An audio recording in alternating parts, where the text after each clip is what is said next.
How do you ruin a classic horror film with an insanely scary killer and a very original premise? Well, that's easy, make a sequel. It was just under a year when New Line Cinema released A Nightmare on Elm Street 2: Freddy's Revenge. The opening scene in the film is probably one of the best parts of the movie. It's the first dream sequence where our hero gets onto a bus being driven by none other than Freddy Krueger. The bus ends up being stuck on top of a rock, and then the boy wakes up and the shitstorm officially begins. The film is about a teenage boy called Jesse who moves into Nancy's old room from the first film, but 5 years later. It's not long until Jesse starts having nightmares about Freddy saying he wants to take over Jesse's body. You've got the body. I've got the brain.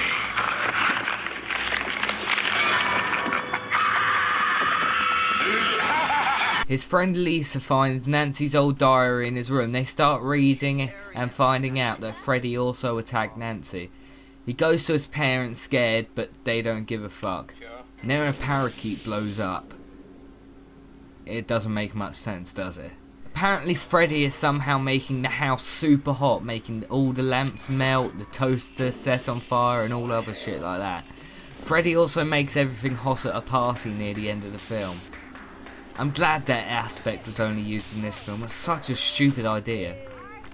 Jesse's dad blames him for blowing up the parakeet and Jesse storms out. He goes to a gay S&M leather bar and orders a drink.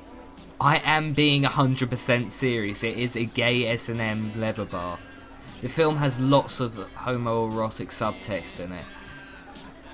Don't believe me? Look at this dance our so-called hero does.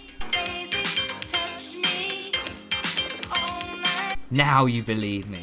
So while he's at the bar, he sees his gym teacher and he makes Jesse go back to the school and do laps. Seriously, you listen to your teacher outside of school? I would have told him to fuck off, or at least said no. Jesse's gym teacher orders him to hit the showers and he goes off to his office. While there's loads of shit falling down and ropes grab him and pull him into the shower. Then while in the shower, the ropes start whipping his bare ass, adding more gayness to the movie. We then see Jesse walk over to his teacher, and while walking through the fog that is in the shower, he turns into Freddy and kills the teacher. I have to say something, the screaming he does is like probably the worst acting in the entire film. Later on, Jesse is invited to a pool party by his friend and they end up making out.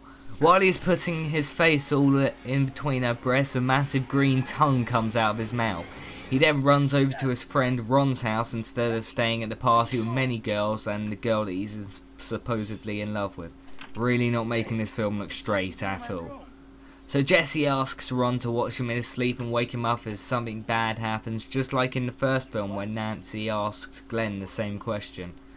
So Jesse starts screaming as Freddy rips himself out of Jesse's body. The scene is actually pretty cool. So then Freddy kills Ron and then changes back to Jesse. Jesse sees Freddy down the hallway, so he throws something at it and it turns out to be a mirror of himself. He goes back to the pool party because the police show up at the house and he ends up transforming into Freddy again in front of his friend Lisa's eyes. Freddy starts attacking her, but she manages to survive. Freddy then gives up and disappears. And then he jumps out of the ground and starts cutting everyone up. This scene is the best part of the whole movie, and it's actually a pretty good scene for the whole series. Then a guy starts telling Freddy to calm down. What a dumbass. So he gets killed, and then Lisa's dad comes out with a shotgun and starts shooting at Freddy. Freddy walks into a fence and disappears into a fiery blaze. Lisa then goes down to the power plant where Freddy used to work and take his victims to kill. She eventually finds him and says, "Jesse, I love you," because she knows that Jesse is still trapped inside the body. And then Freddy is killed by the power of love. What the fuck? He gets blown up, decapitated, told he's not real because he's just a dream, but he dies from the power of love?